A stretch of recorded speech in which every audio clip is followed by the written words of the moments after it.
would be your fighter pilot call sign? Sparkles. And then what would your helmet look like? It would be glittery. Yeah, that makes sense. Maybe have like swirls or hearts on it. Oh, that would be nice. What colors? Like multicolor. I don't know what mine would be. Maybe I'd be noodles or pumpkin. Pumpkin. And then the whole helmet is just painted like a pumpkin? Yeah, that would be great. That would be pretty good, actually. Like the little like thing on top and yeah. I don't know if that's safe to have a stem coming out of it. No, I mean like painted on there. Oh, okay, yeah. Yeah. then that's okay. Maybe it could be painted like a jack-o'-lantern to make it at least a little like fun. Or I was gonna say like not just cute and hey guys, I'm pumpkin. I'm pumpkin. Yeah, you could do like a scary thing on the back. So then you look like the pumpkin man. The pumpkin man. The pumpkin man. The headless horseman, perhaps? Yes, that's what I mean. Okay. All right, everyone. Welcome to another episode of I Love This, You Should Too. I'll be taking you into the danger zone tonight, and my name is Indy Randhawa, and with me is the woman who never fails to take my breath away. Aww. It's Samantha Randhawa. Hi, everyone. And we are members of the Alberta Podcast Network, which is locally grown and community supported. So today, we have a real treat for you. We are going to be talking all about the movie Top Gun, the original from 1986. And how our podcast works is we take turns picking movies for the other to watch, but we had a bit of a different setup last time. Every so often I do a movie that I feel like I should have seen. So this is actually Samantha's pick, which is a bit different from what you usually pick. Yeah, but this felt like a piece of pop culture that I needed to be in on. Yeah. When you were talking about going into things that you hadn't seen, I assumed you were going to do Dirty Dancing or Footloose. Oh. Because you love dance movies, but you right. haven't seen what I consider like the iconic dance movies. Yeah. Maybe next time. I just felt like that it was time. It was time. And I know that you used to really like this movie when you were 5, so... Yeah, and I'm glad to revisit it as well. So we are going to talk all about Top Gun, and this is going to be a spoiler-filled episode, but you know what? It's like 30 years old. You should have seen it by now. I haven't seen it since 1986. Start a podcast and talk about it. Well, maybe also, we did watch Top Gun Maverick. Yes. Maybe we'll talk about that very briefly at the end, but we'll warn you when we start on that in case you haven't seen Top Gun Maverick, the 36-year later sequel. Yes. But before we get into everything, let's thank our first sponsor of the episode, which is StoryHive, calling all new and emerging content creators in BC and Alberta. In case you haven't heard of StoryHive, they've been supporting storytellers in Western Canada since 2013. This year, they're celebrating their 10th anniversary with their biggest edition yet. The StoryHive Anniversary Documentary Edition is funding 80 short documentaries on any local story that you are passionate about. You could get $20,000 in production funding, training and mentorship, and distribution on TELUS Optic and Stream Plus. If you live in BC or Alberta and you have an idea for a short documentary, now is the time to send in your pitch. So you can send in your application by February 28th at storyhive.com/apply. Your story, your narrative. All right, Sparkles, let's start off with you. This was your first time watching Top Gun. Yes. What'd you think? I kind of loved it. You kind of loved it. It was like super fun. Tell us more about that. I did start out thinking that Top Gun was like a person and not a place. Okay. That's like something that I... Like Tom Cruise is the Top Gun? The Top Gun, He's yeah. Top Gun. Yeah, then that's like his nickname. Because I know there's like lots of nicknames in the Army. So I didn't really know much about this movie before we watched it, other than the things that you kind of just see being a person in the world. Mm-hmm. And I knew the names like Maverick and Goose, but I thought Top Gun was a person. So Oh, yeah, because that would make sense. One guy's Maverick, one guy's Top Gun, one guy's Goose. That's kind of what I thought. My favorite character is Top Gun. Yeah, I could see that.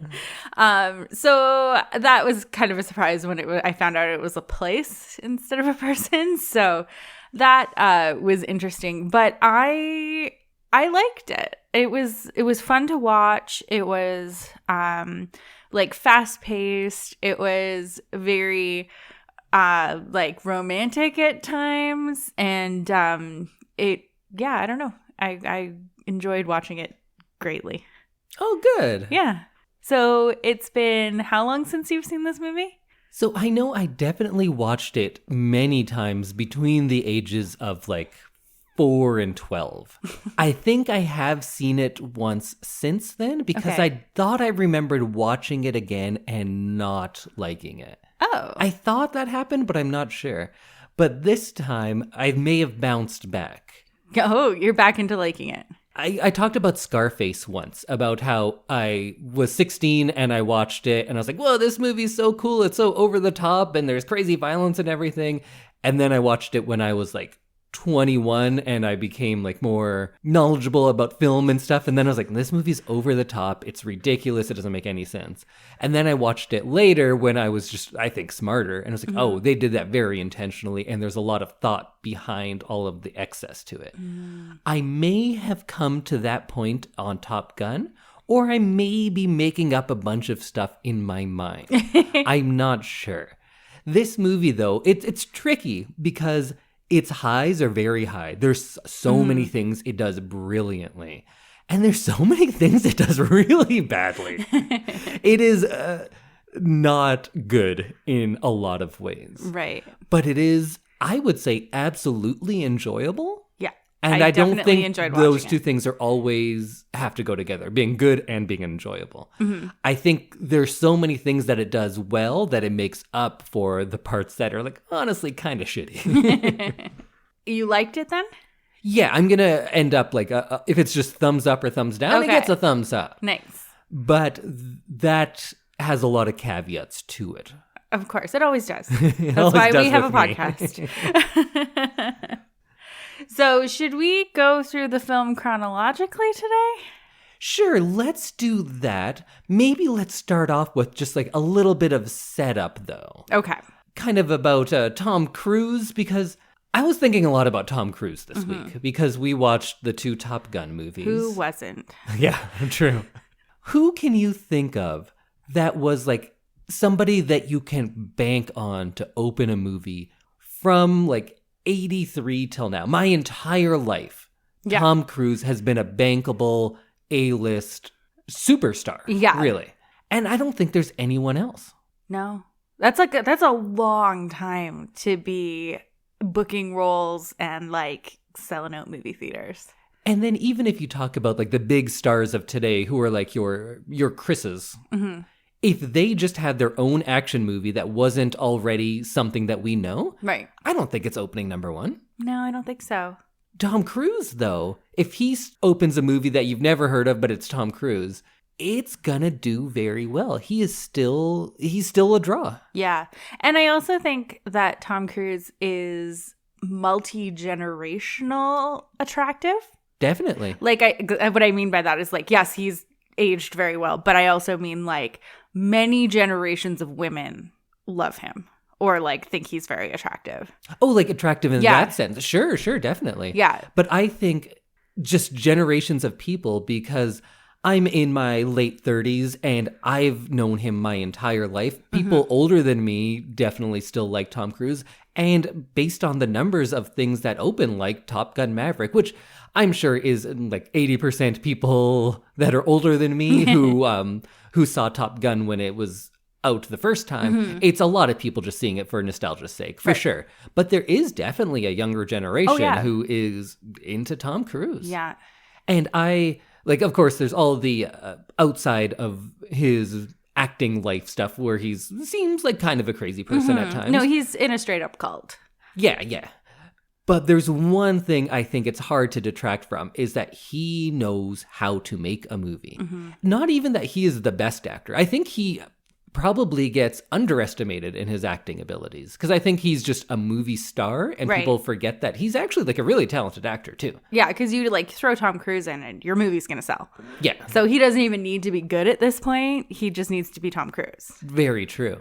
And I think that is the case with a lot of your big blockbuster guys. But I do think, and looking back on this is making me realize, I think Tom Cruise is also a solid actor. And more than that, I think he's like a really smart filmmaker. Like, I know he's not the director, but he is a big force. In any movie that he's in, he's getting a lot of input. And that's starting way back in 86 with Top Gun. We'll talk about it a bit, but he is one of the main reasons the movie looks the way it does. Oh, really? Like, there's the 2 writers who are credited who kind of, from the stories I hear, have the least to do with what the story was. Oh. It's mostly your 2 producers. It's Don Simpson and Jerry Bruckheimer? Yeah, and they did a lot together. So Bruckheimer's career went on, I believe, longer than Simpson's, but Simpson was kind of your big picture guy.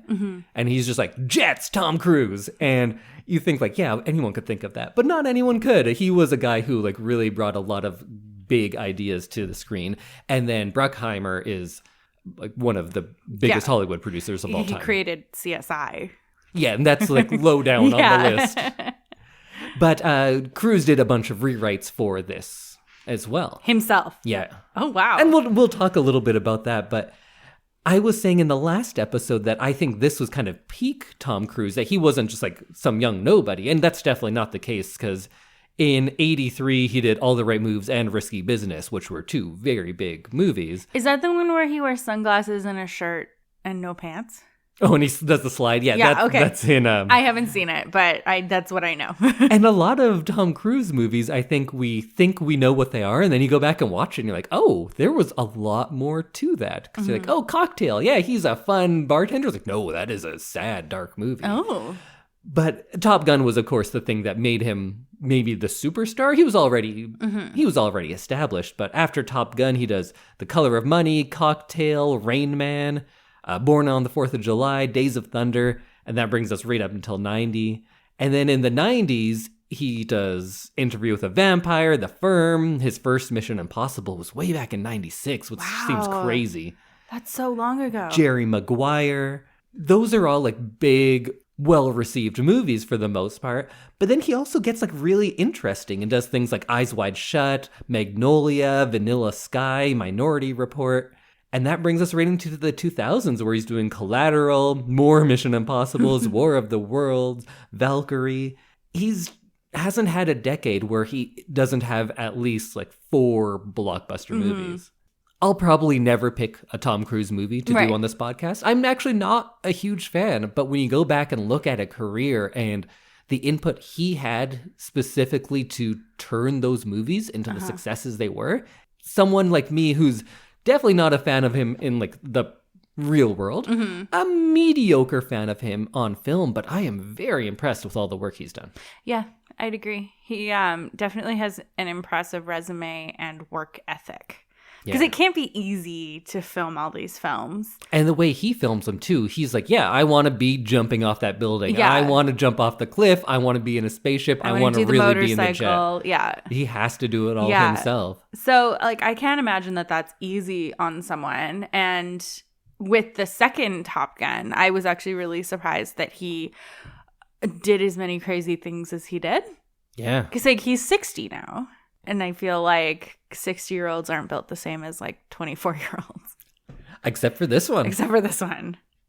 And then going into the movie itself, this is essentially propaganda, right? This is a propaganda film. Pro-military.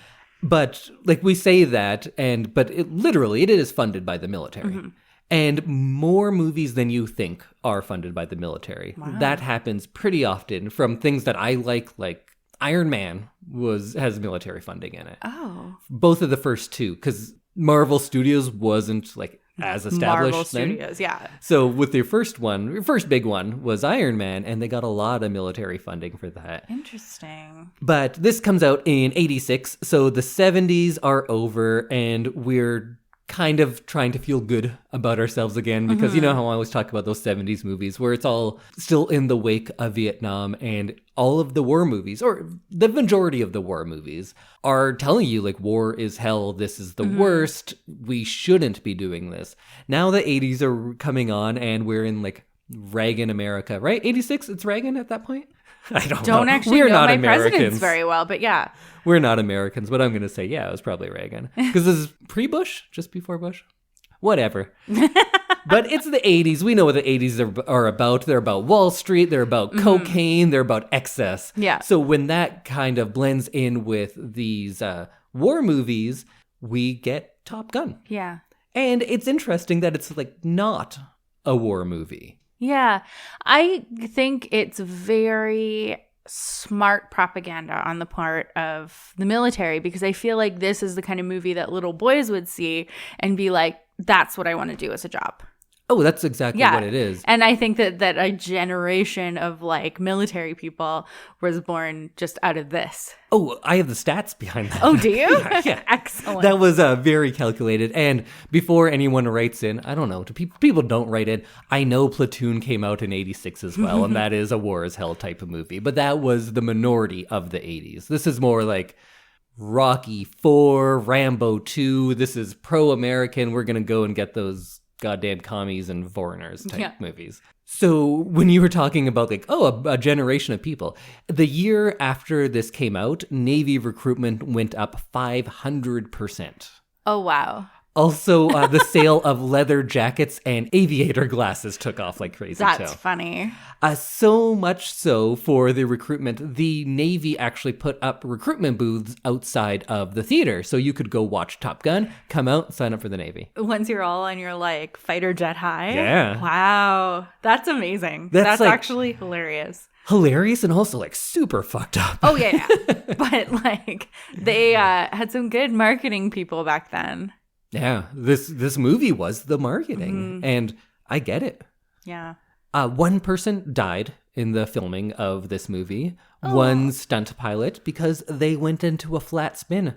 And it's not just a bit in the movie. That is very dangerous, and it is hard to recover from. And unfortunately, he did not and went down, and his plane and body were never recovered. Oh, my God. Yeah. That's so sad. Yeah.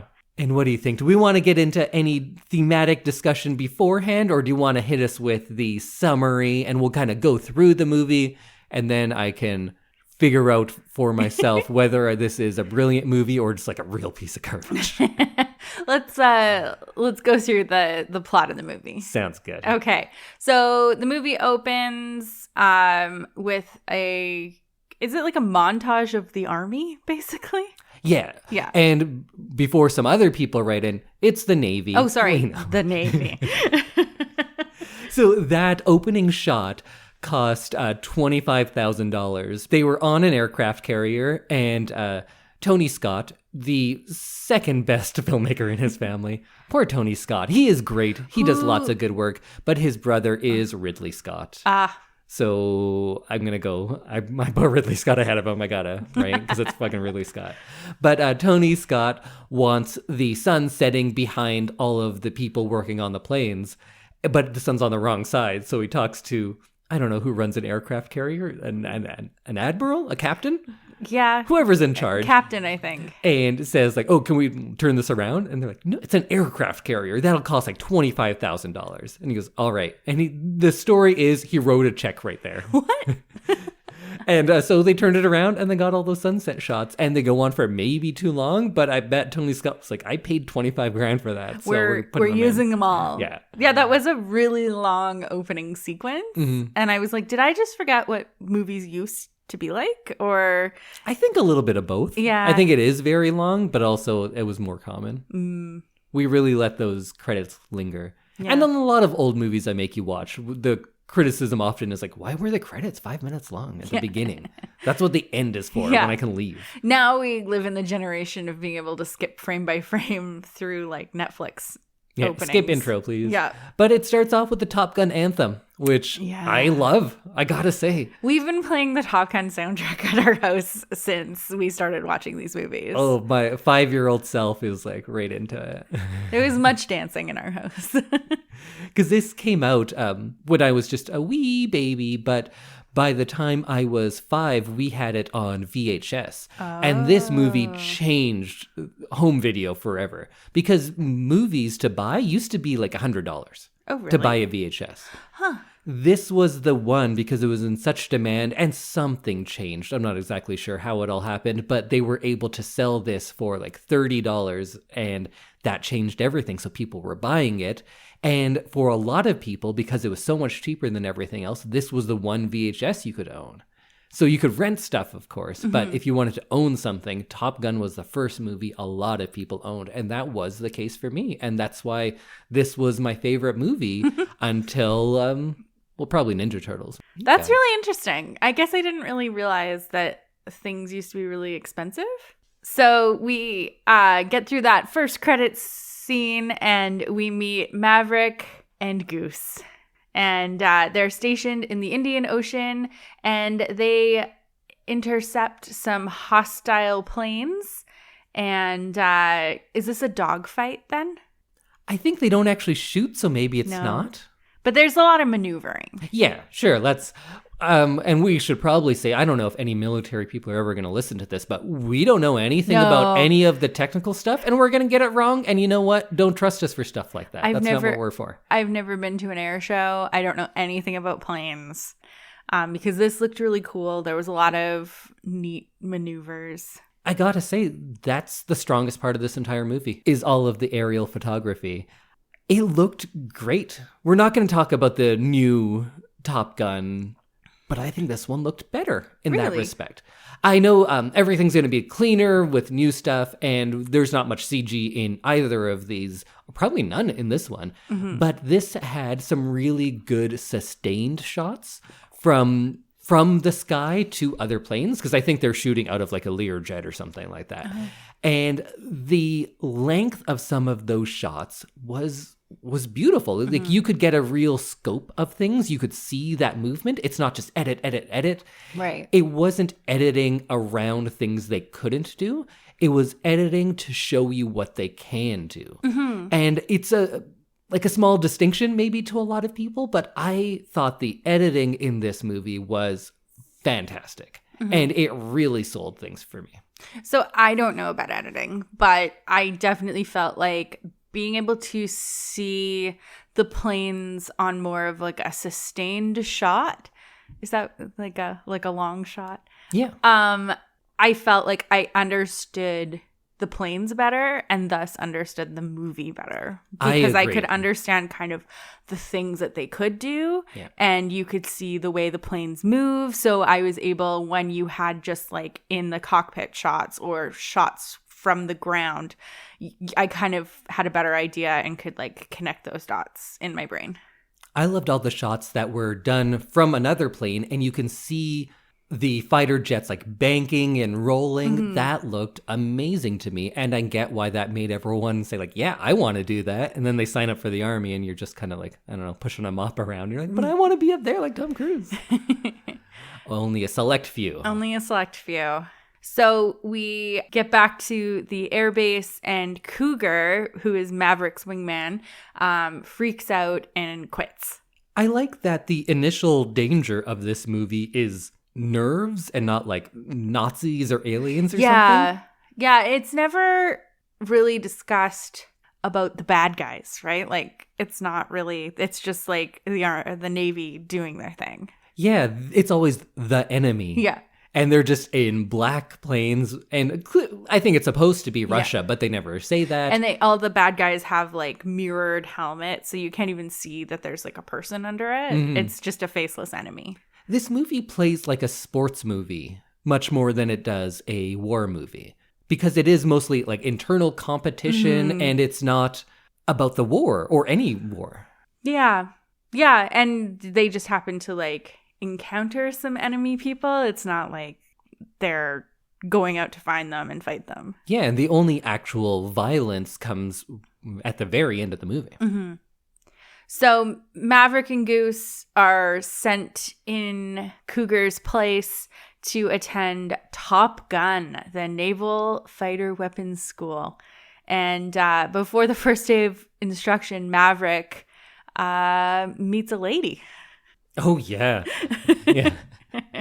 Well, what did you think of this scene where he enlists Goose, his wingman in this? Did the term wingman for picking people up at a bar, does it come from this? It might.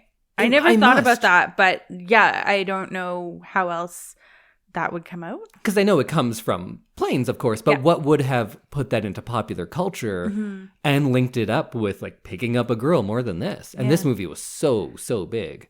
I think that's where it must come from. Oh, the origin of Wingman. I assume. Possible origin of Wingman. I thought it was fun. I thought the fact that they had like a routine that they'd clearly done before. Mm-hmm. I thought that was super fun. And it added a bit of levity to something that's like kind of a darker subject matter, the Navy and like being a fighter pilot and that kind of thing. I think this is like kind of a fun way to show that it's like work hard, play hard. Interesting. I thought it would be terrifying and is like a total dick move, but that's just me. I thought it was fun. I don't really ever want anybody to do that to me. So imagine you go to a bar Yeah. and someone just starts singing at you, and then a group, 30 men, all start singing and they just surround you. Yeah, that would be kind of scary. And then he follows you to the bathroom. Oh, that's scary and like too far. But I thought it was a fun inclusion in the movie.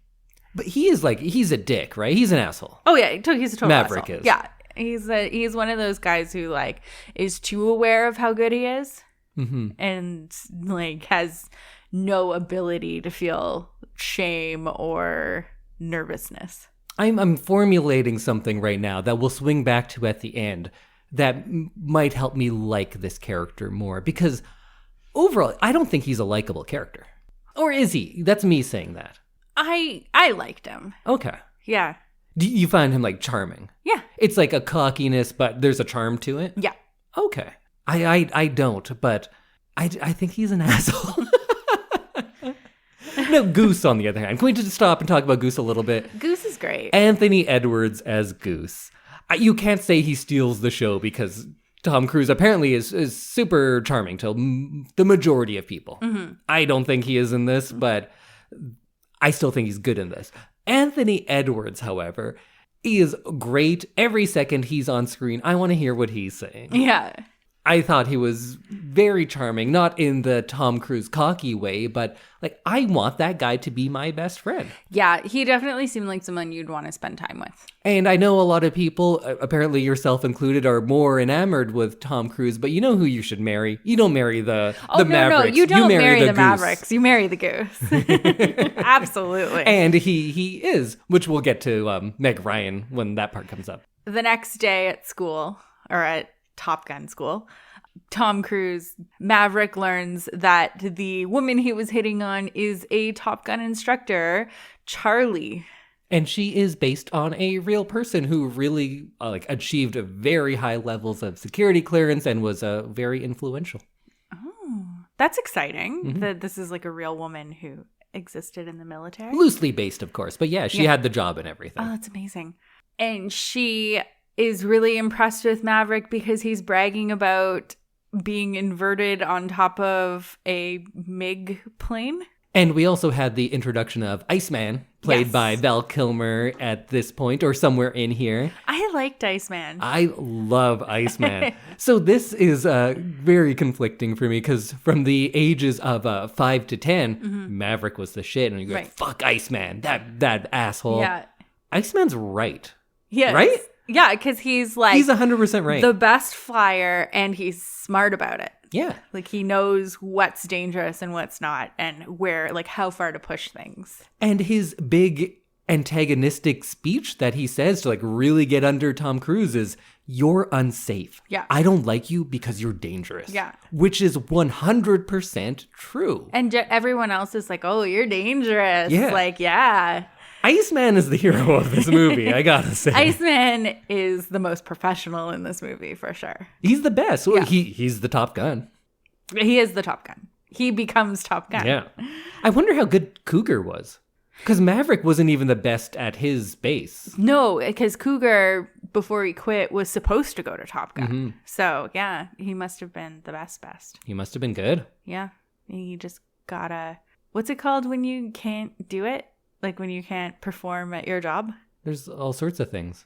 Oh. Are you thinking the yips? Yips, yeah. No, the yips is different. Okay. He had like a nervous breakdown. Okay. This is a little more than the yips. Okay. So Maverick is breaking all the rules and gotten in trouble. And for some reason, he never gets like disciplined. They talk about like, oh, you've been disciplined all these times, Yeah. but nothing really sticks. No. Because he just keeps doing it anyway. Yeah, he just does what he wants. When it's very uncalled for, too. I can't remember where it was, but it was around here where my favorite line of the movie comes in. We should talk about just lines real quick. Do you have any favorite lines? Because there's so many. This is a quotable movie. You go first. Well, mine is, I want some butts. That guy just shouts, I want some butts. I want some butts. I like do some pilot shit. Oh, yeah. That's a good one. Favorites. That is really good, too. And they bring that line back in the second one. Yeah. Which is fun. They don't bring back I want some butts, though, which is a shame. No, that should have been top of the list to bring back. Do you have any other ones that you like? Well, everyone's going to say, I feel the need for speed. The need for speed. That's always up there. Oh, that's a classic one. And I think I knew that one before even seeing the movie. I like when Maverick responds, I am dangerous. Yeah. Like he knows. That's not a good thing. No, it's not a good thing. It is not a good thing in this position to be dangerous. No. Yeah, your job's already dangerous. You should be doing it as safely as possible. So do you think this movie, though, is saying like, no, that's a good thing. He flies on the edge and that's why we love him. The movie's trying to posit that, right? Yeah. And then you, as someone who has like found Maverick likable, are you like, yeah, he is dangerous and that's why we love him? Yeah, I mean, I did find his cockiness a little annoying at this point because being extra dangerous just because you can isn't like, it's not a trait that people like look for in people. Yeah. So I did find that. People love the bad boy. It's a thing. True. To many people's detriment. Yeah, I don't know. I found it a little annoying at this point in the movie. But as it goes on, then he wins you over. Mm-hmm. All right. Oh, and then is it volleyball time? Then it's volleyball time, yeah. Oh, man. How'd you like this scene? So you had teased this when we were talking about Top Gun at the beginning. Mm-hmm. I appreciated this scene. It's like a lot of just muscly dudes jumping around playing volleyball.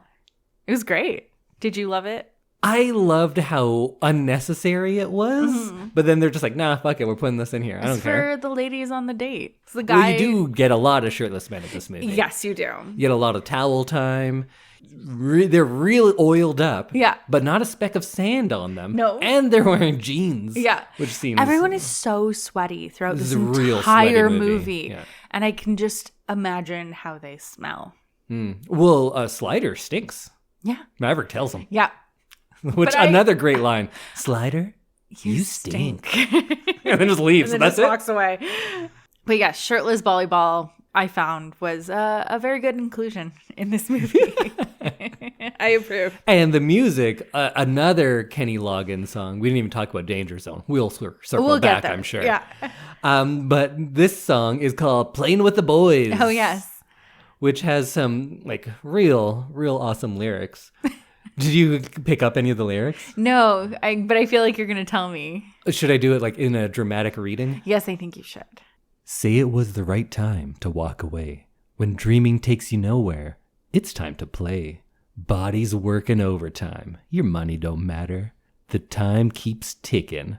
Someone's on your mind. I'm moving in slow motion. Feels so good. It's a strange anticipation. Knock, knock, knocking on wood. Bodies working overtime. It's man against man. And all that ever matters is, baby, who's ahead in the game? Funny, but it's always the same when you're playing with the boys. What? I had no idea that was the lyrics to this song. Oh, there's more, and it gets more? Yeah, I think it might get worse. Woo. Playing with the boys. I had no idea it was that literal. Yeah, it's about playing with the boys and touching their wood and your heart working overtime. Oh, dear. Yeah. It's an interesting song to choose for a volleyball scene. Oh, not choose. It was written for that. Oh, it was written for that? Yes. Oh, okay. So this is an interesting thing about the soundtrack. The soundtrack, of course, did insanely well as well. And the music, for the most part, is all written for it, including the songs. So this composer, who now I forget, but does lots of like 80s synthy type stuff. I think there was a point probably from like the mid 90s for the next 15 years where you're like, oh, it's cheesy. But now we have enough space on it where you're like, no, this is fucking awesome. It epitomizes that 80s sound, right?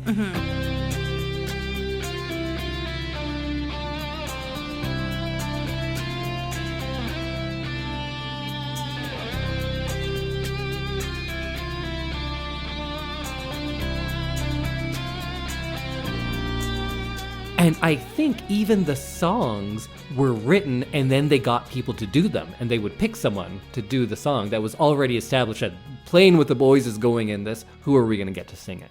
I think that's how it worked at the time. So then they got Kenny Loggins. Yeah. Because he's Kenny Loggins. So did you know who Kenny Loggins was before I was talking about him the other day? No, I don't.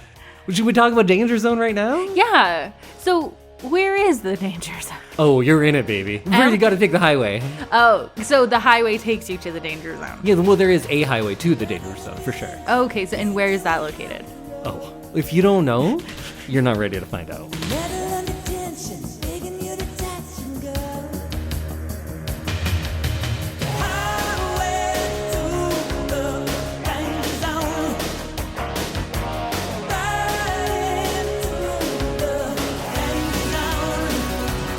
Okay.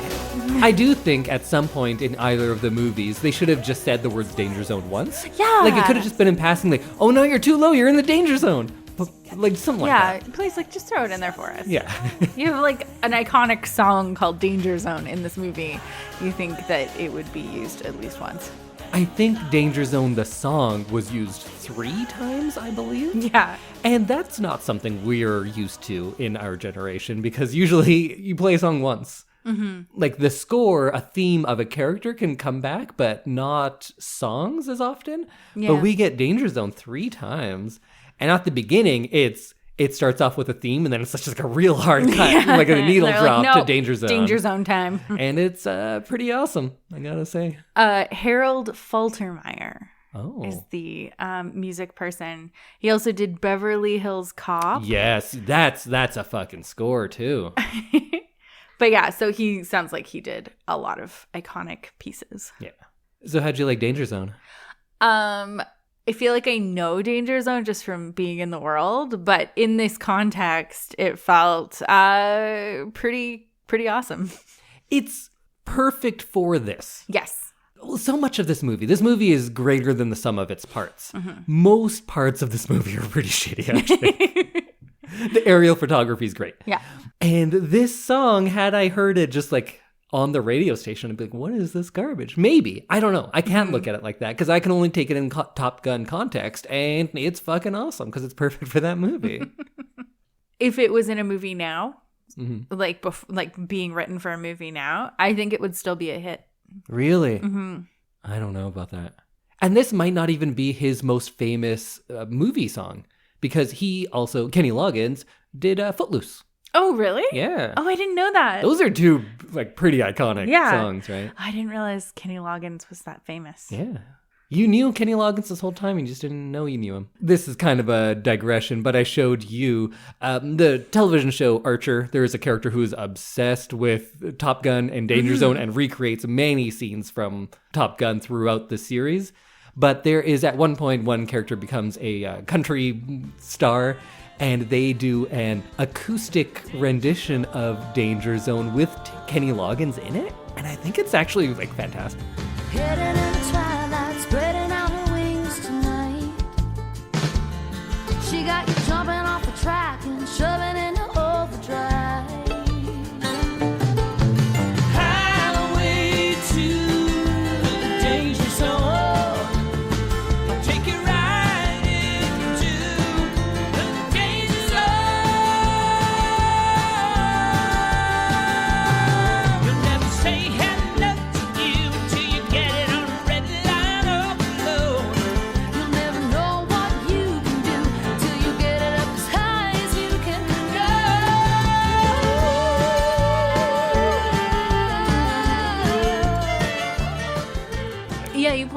last night. It was great. It was something that I would totally just listen to. I really want someone to like release that as a single. So volleyball's over. Yes. And then he has a dinner date. Yes. And he shows up late, Yeah. sweaty, All oiled up. and just comes in and goes like, I'm going to take a shower. She's like, no, fuck you, you're going to take a shower. He's never been Sit to this down. woman's house before. Because he's like, oh, thanks for inviting me on this date. I'm going to use your shower. Again, dick move. Dick move. And he's late, too. And she, like, holds her own against him. She's like, no, you'll sit and we'll talk. How'd you like her character? I liked her. I feel like she could have had a little bit more personality. Yeah, I definitely don't dislike her, but it's not that she doesn't add to the movie. It's that the romance, I felt, didn't really add to the movie. Yeah, I agree. And then we also learned that Maverick's dad died and was a pilot. Yes. We also get Take My Breath Away.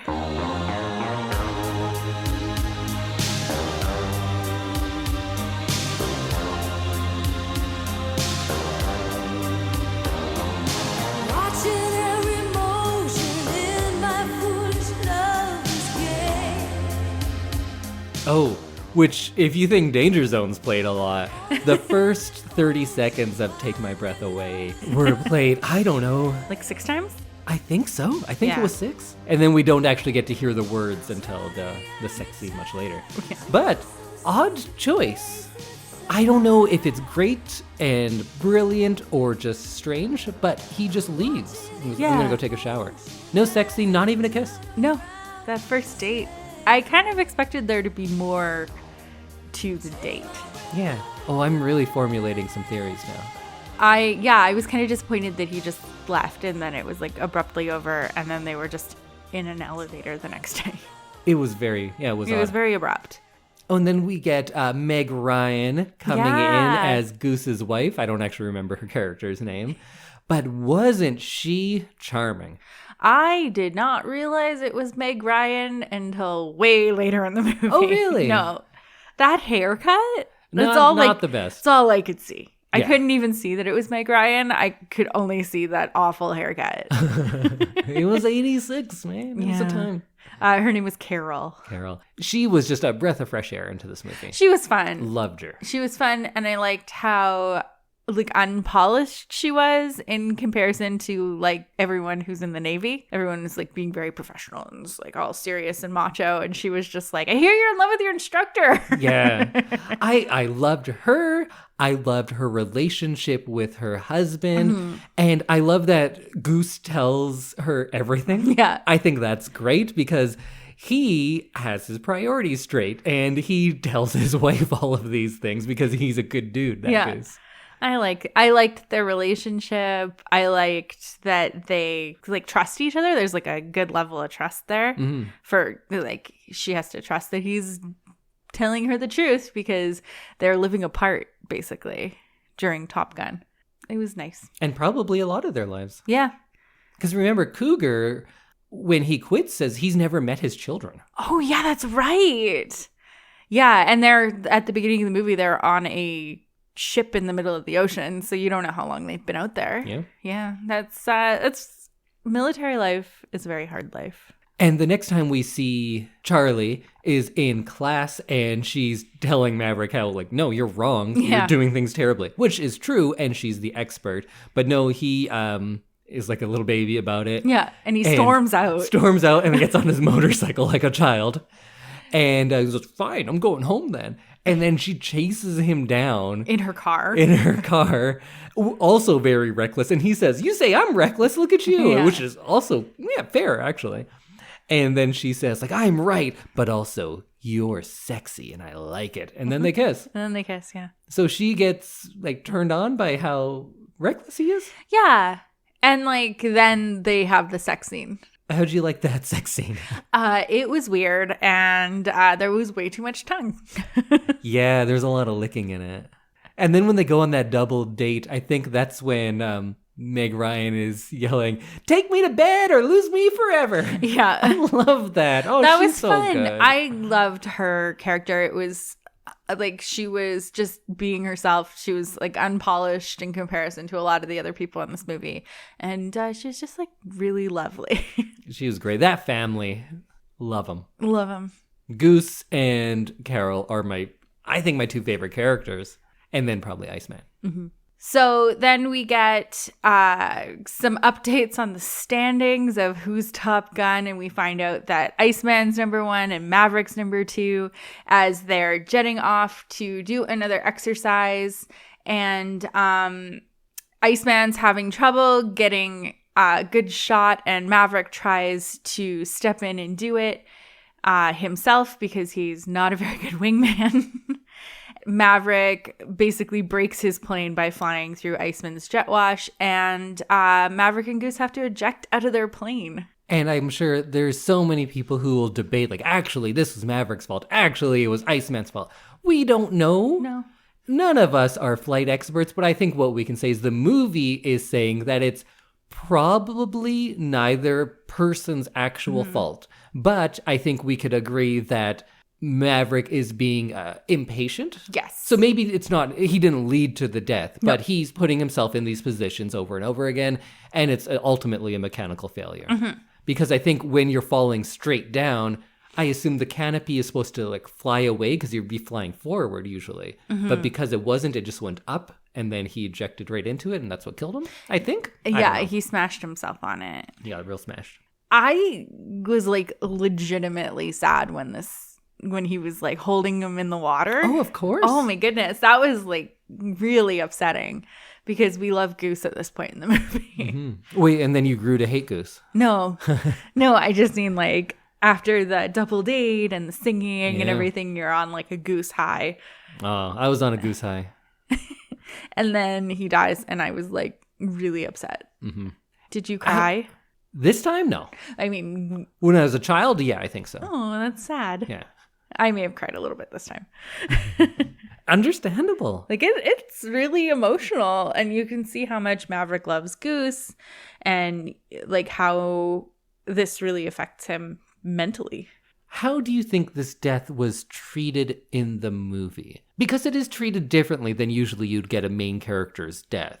Because it's not prolonged in any way. It's just kind of like, he's dead. Yeah. It's not him holding him and going, "Come on, Goose, you can make it." And him saying, like, "Tell my wife I love her," or whatever it would be, right? Right. He smashes into that and he's dead then. Yeah. And then we just keep on going with the plot. Not a lot of time is really given to it. We don't see a funeral or anything like that, which we No. would normally see in movies like this. So how did that make you feel? Like it could have been covered a little bit more. Like it didn't need 20 minutes or something, but I think it definitely is kind of glossed over. And I also felt like Meg Ryan wasn't as upset as I thought she would be. I'm not sure about her not being upset or not, because I don't really know how to gauge that, because we don't really see much of her. And when we do see her, I thought that was a particularly sad scene, because she, being like just the great person she is consoling Maverick rather than vice versa. And it should be vice versa, be honest, because he is dangerous, and I'm not saying that this was his fault, but he clearly puts people's lives in danger often. Yeah. He shouldn't be the one being consoled in like the real world, but I get why the movie's doing it. And she is just going like and talking about like he loved flying with you. Yeah. She is just someone who is lifting people up. That's what she does. Yeah. And I thought that scene to me might have been actually sadder than the Goose death scene. Yeah, absolutely. Because you get to see this family that it's not the same family anymore, right? Yeah, and you see the son and like, yeah, that was pretty upsetting to see. I really liked her speech. I liked that she was like, he would have flown without you, but he would have hated every minute of it, but he would have done it.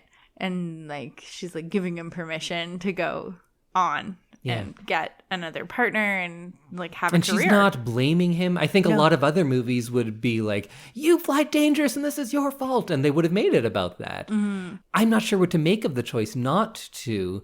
But I think this movie is just trying not to deal with many emotions. Yeah. And I'm not saying that necessarily is a bad thing, because I think if it's predictable in the case of like, oh, that's what we would see now in most of these movies, I think it's good to get away from it.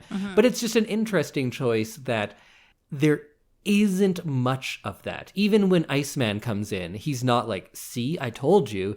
He does his best to be supportive. He's not great at it, clearly, but he just says like, I'm sorry about Goose. We all really liked him. Yeah. And that's as much as he can do, and that's something, right? Yeah. And when he gets taken to military court, Oh, I yeah. assume that's I think it's really interesting that he doesn't forgive himself for No. most of the movie. Yeah. And you can see that on his face, even though he's cleared and they want to send him right back out to do his job, and you can see that he never forgives himself. So he's having trouble kind of getting back into things. And although also this timeline is crazy because it's been like 5 days or something since Yeah. Goose died. And they're like, oh, he's not ready yet. Yeah, it's been fucking 5 days. Yeah, give him like a week of leave or something. But I guess I get how they are trained essentially to be mechanical. And Yeah. just like do Just your like let it jobs. go, And move yeah. on, do your job. And he is in the middle of like a 6 or 8 week program. Yeah. So he And can't I really. get that to be in the military, you kind of probably have to have that to a certain point. Mm-hmm. Like any surgeon, too. If you get broken down by every person that dies, you won't be can't- able to do your yeah. job. Yeah. I guess that's probably part of the training. Mm-hmm. Yeah. And we do get to find out here that his dad was actually a hero and not Yes. the worst. Which, do you think that's true? Or do you think the guy was just saying that? I think he might have Tom been just Skerritt. saying that because he wants Maverick to be okay. Yeah. Like, he clearly can't take another, like, oh, yeah, your dad was an asshole. Yeah. Like, this is not the time and the place to be saying something like that to someone who is, like, so very much in, like, a state of grief. I think maybe he was building up his dad a little bit more than was true. So he decides to go back and he graduates Top Gun. Iceman wins and he is the Top Gun. And then he changes his name to Top Gun. To the Top Gun. Mr. Top Gun. And then they're like, hey, all you graduates, now we have to go to some undisclosed area and fight some undisclosed people. Let's go. And suddenly it's like a war movie, kind of, a little bit. Kind of, yeah. And he gets called in to help out. And he's driving with one hand and has the dog tags in his other hand. Is like, talk to me, Goose. And so this is when the radio comes in again. Like what button do you press to turn on the radio? Because I feel like they're doing so much with their hands in the plane. I feel like the front and back people should just have open radio communication all the time. Yeah. So then You should be able to talk to your Rio always, you'd think. So then what's Merlin hearing? He's like, oh shit, this motherfucker's talking to his dead best friend. I'm fucked. Yeah, we're gonna die. First because- I was in the back when Cougar went crazy. Now I got this guy. Oh my God. Yeah. Poor Merlin. He misses his chance at Top Gun because he was Yeah. going to Top Gun too. Yeah. Because he was with Cougar. Then- Then he gets put in Yeah. with Maverick, and Maverick's talking to ghosts up there. And he's like, why do I always get the crazy ones? Yeah. Why is this what I get? Maybe Merlin has a real calming energy, and he requests this because he's like, I can get through to him. Maybe. Now we're just writing another movie. And then Tom Cruise does bail on Iceman when Iceman's in a 5-1. Yeah. And he eventually comes back after talking to Goose a little bit. Yeah. And we're supposed to believe Maverick is the hero and not Iceman, who's surviving against 5 fighters? Iceman is the hero in this. Iceman's the hero of this You're right. movie. I like how one person calls him Iceman. Iceman. Like, that's his last name. Oh, that's Stephen Iceman. Yeah. I remember at one point somebody calls Maverick Peter Mitchell. And I'm like, who the fuck's Peter Mitchell? Who's Peter Mitchell? Also, Iceman's name is something that doesn't sound like a great name either. John Krasinski? Is that his name? Or is that Jim from The Office? Yeah, that's Jim from The Office. He's Tom Kazansky. Tom Kazansky. So then, of course, between Iceman and Maverick, they shoot down the enemies and they survive and they come back and everyone cheers and it plays the theme music and we're all happy. And Everybody then, hugs. Yeah, and they all hug and Val Kilmer or Iceman. Iceman Tom Iceman comes and says, "You're still dangerous, but you can be my wingman anytime." And then Maverick says, "Bullshit, you can be my wingman." Because he still has to be a dick about still it. has to be Can't a dick. take the compliment. No. And then they hug and everyone cheers. I really wanted them to kiss. During that scene? Yeah. It kind of seemed like it. They yeah. should. Yeah, you're right. Because there's a lot of like tension there. And then at the end, Maverick throws Goose's dog tags overboard. Yeah, which also is kind of a dick move. You should give those to his son or wife or... Yeah, you'd think that that would be something that would be given to the wife. Yeah, I get that you're getting over it, but you don't want to forget him. Yeah. It's different. And the way he throws it is always very funny to me, because that's clearly a man who's never thrown a baseball before. You pointed it out when we just watched it, and you're right. Yeah, he throws like a dancer. Yeah. Yeah, good lines. He looks good, but not good for throwing. No, it's good for It looked dancing. graceful, though. Yeah, he had good follow through with his arms. But not if you consider it a throw. No. Then it's bad follow through. And he should have flung his leg up. Yeah, Like you should have done a little like a pirouette. real dancer. That's true.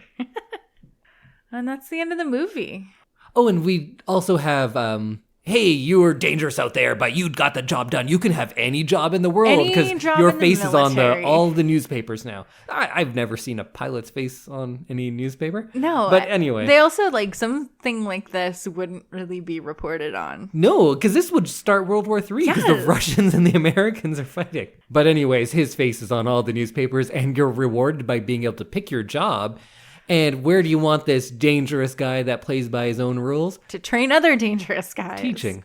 Yeah. Yeah. What about his character makes him want to be a teacher? That seemed to come out of nowhere. But this movie is very on the nose and very typical in so many ways, but sometimes it does it so well that you just forgive it. Like that character who, I forget his name now, that actor, but the bald guy who just comes in and is like, "You're dangerous, but you know what? You got moxie, kid." Yeah. Like that whole thing. It's so overdone, but man, they were fucking nailing it. Yeah, I enjoyed it. And so he chooses to be a teacher at Top Gun. And then he goes to the bar and he's drinking alone and he's all sad. And then someone plays "You've Got That Love and Feeling." And of course, it's Charlie. And she comes over and she's going to stay there too. And they're going to be together forever. Forever. The end. The end. So I think this says something both about me as a child and the effectiveness of the love story in this. I always take "You've Got That Love and Feeling" to be a sad song because it makes me think of Goose and Maverick. I don't look at that and think like, oh yeah, that's their love song. Right. Because Goose and Maverick have done that multiple times. Yeah. this She's is, heard it once. Their routine. Yeah. Yeah. So when she That would was make him playing even more that- sad. Yeah, when she was playing that, I was like, what the fuck are you doing? He just died. Yeah. But I forgot that there's a love story in this movie because it doesn't play like a love story a lot of the time. Yeah. True. Yeah, the love story seems kind of wedged in there for extra content. So people always make jokes about this movie being homoerotic or gay-coded because they just go like, yeah, look at that volleyball scene and listen to the lyrics of the song. And that's like, yeah, that's funny and whatever. But when you really think about it, I think there's something to it a little more because, first of all, I don't think the love story plays well at all. You do have the part about he goes on a date and then leaves and says like, I'm going to go take a shower. And then in the next scene, she's dressed like one of the pilots. She's wearing the baseball cap and the leather jacket. And then he's like, okay. And he comes around after that. So that's like a little odd. And I do enjoy that there's like a lot of male vulnerability in the friendships in this one. And I'm not saying that there's anything homosexual about that. But what I do definitely think is that the rivalry of Iceman and Maverick plays like a stronger romance than the one between Maverick and Charlie. True. At the end, when they've been battling, but he comes and saves them at the end, that is like a final act of a romantic comedy where they have that falling out and then the person comes back and does the grand gesture and then they come together and they kiss and we're happily ever after. That's what it seems more like than it does two rivals kind of coming to terms with each other. Right. It seemed more like a romance, and I really wanted them to kiss at the end. So I'm not going to be one of those people who's like, oh yeah, these movies are all secretly gay.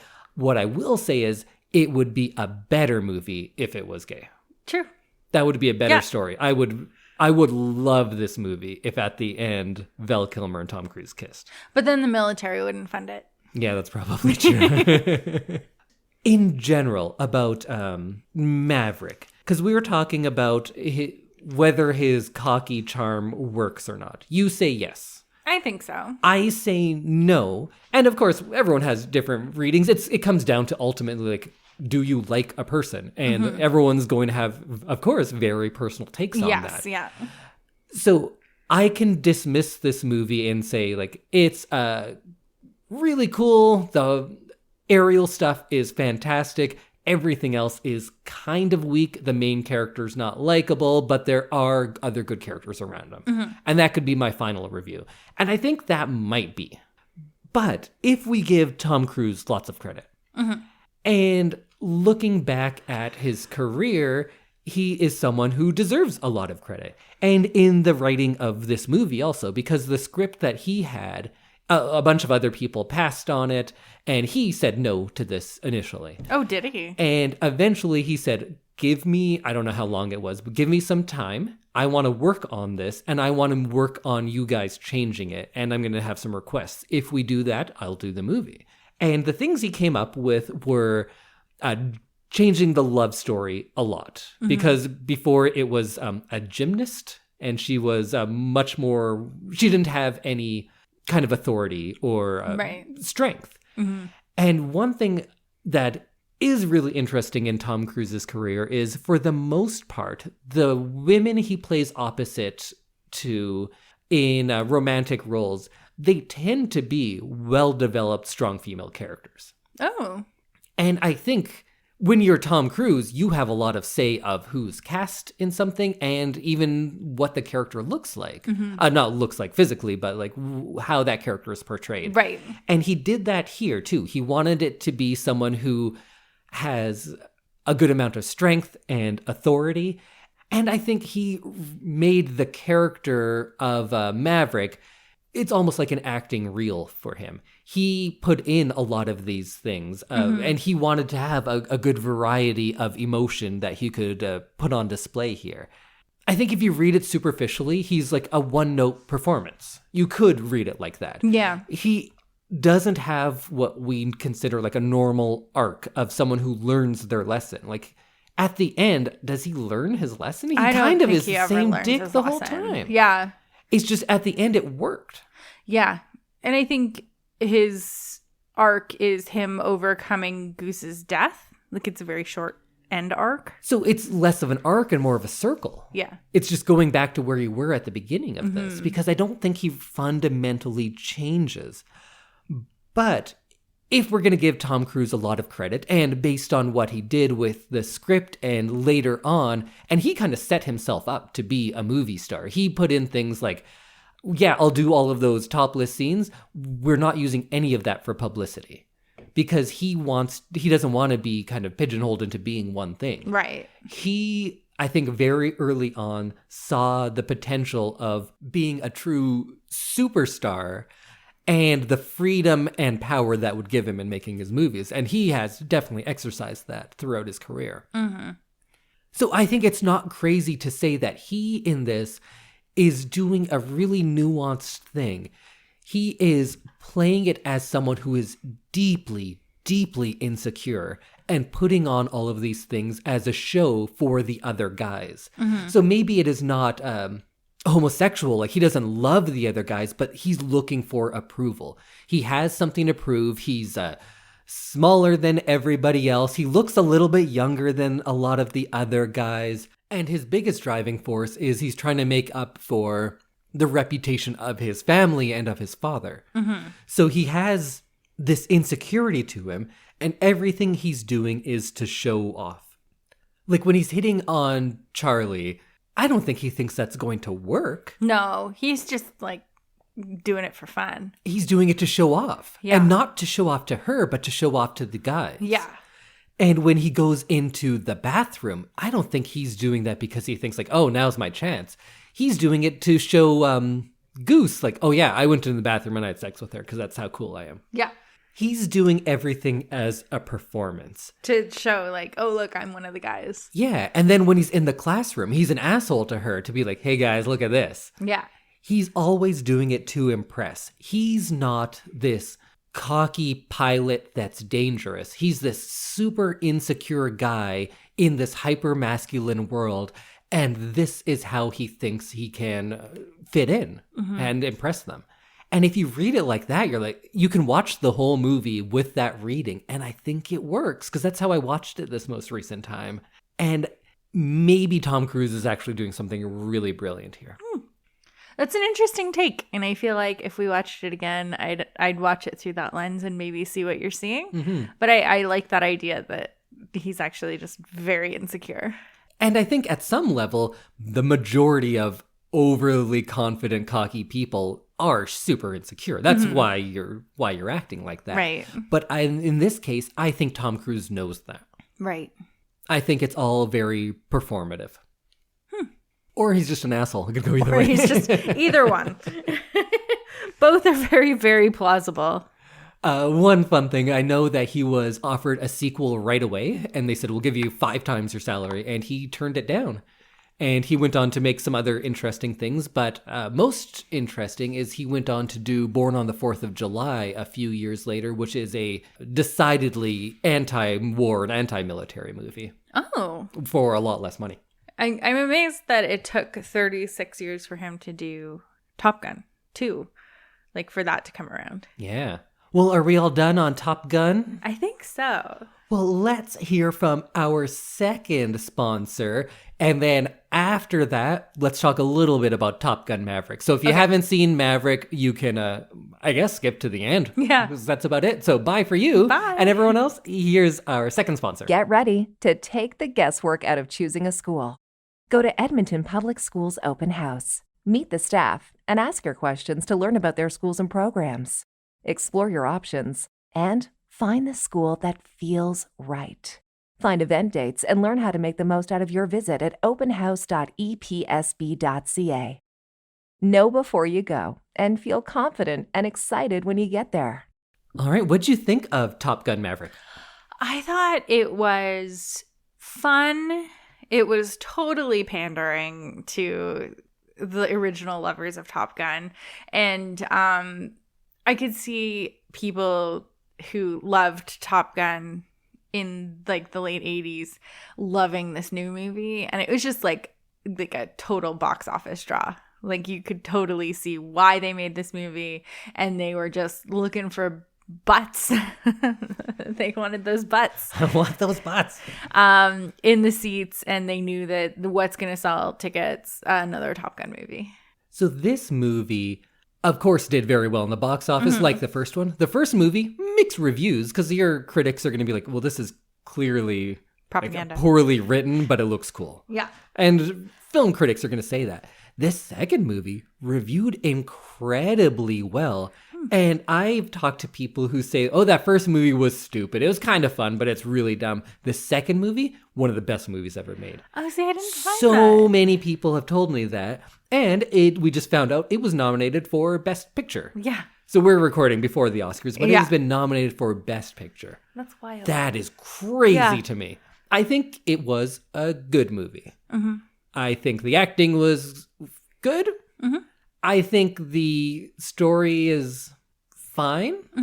And the action sequences are quite good. Yeah. I actually liked them better in the first one Yeah, that's what you said. because I felt this cut so quickly. Yeah. And they, of course, they could have the cameras doing a lot more than they could in the first one.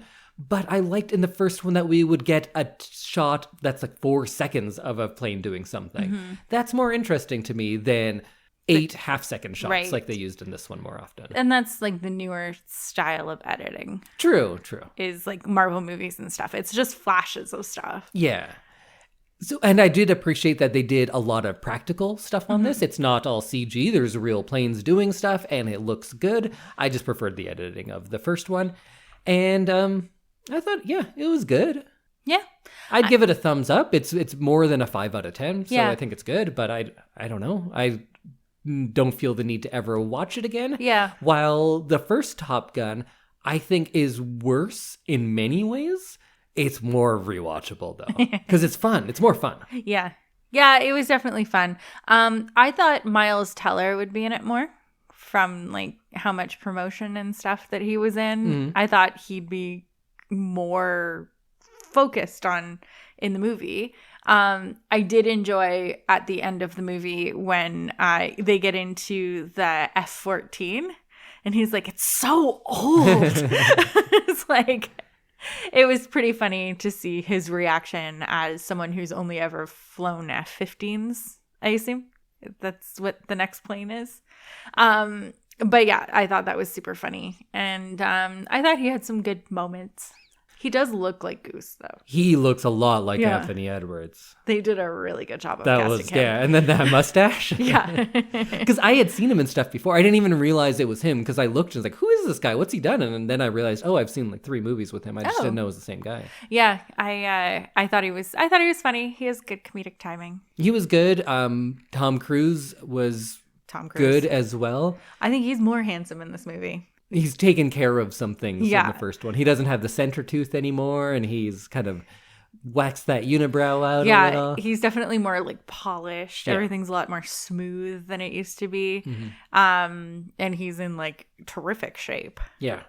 And again, like the first movie, a lot of it doesn't really make sense No. if you think about it. But it was It was fun. good. It was fun. It was Yeah. it was light and fun. I think I have less to say about it because I was just kind of thinking of the first movie. Yeah. And I did find it an enjoyable watch, even at its 2-hour plus. It was pretty quick. I feel like you could still chop out like 20 minutes, no problem. But yeah, I enjoyed it. Yeah. I've already forgotten about so many of the callbacks because they have, there's the football game Yeah. that replaces the volleyball where you're playing with 2 balls, which I don't quite understand. You have to play offense and defense at the same time. But then where's the line of scrimmage? I don't know. All right. The water? Which one did you prefer? Probably the first one.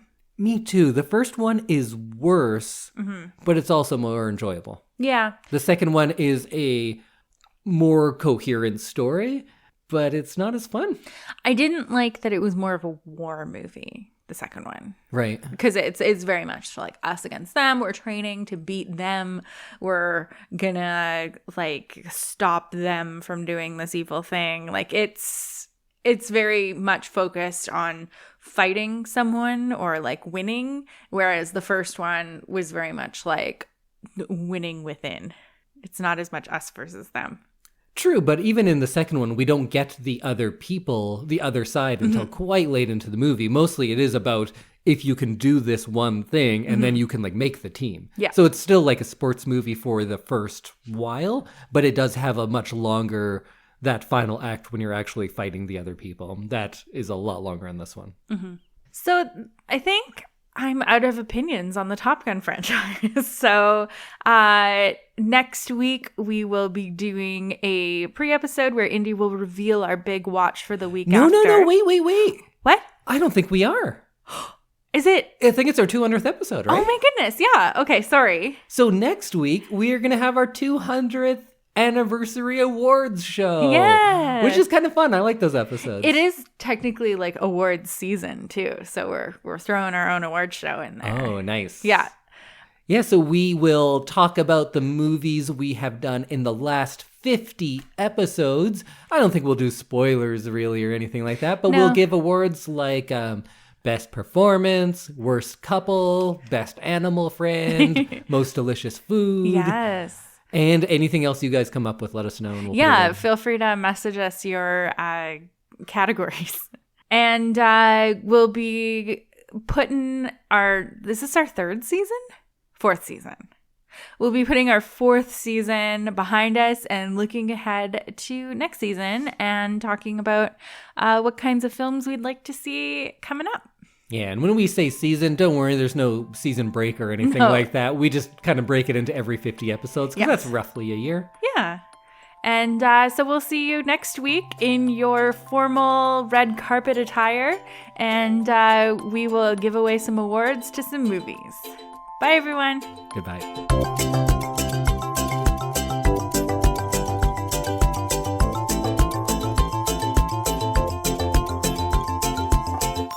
Does that make Galen Maverick? What? Because you guys are like best friends, so I assume that one of you has to be Goose and one of you We're has a to be couple Maverick. of geese. Which one of us is a goose? He's a maverick. Oh yeah, you're Who right. amongst us has the confidence to just like go up to women at a bar? Well, we wouldn't even say hi, let alone sing a song to them. Neither of us is ever bragging about how great we are. We're both goose. Okay. He might be a Merlin, which he like- would take as a compliment. That's Tim Robbins. Oh, okay. I'll cut this out and put it at the end for Okay, you. sounds good. Yeah, I think I could be a goose probably. Okay. I don't know what I'd be. I think you wouldn't be in a plane. No, you're right. I wouldn't be in a plane. Neither of us would be. No. That's not polite for us.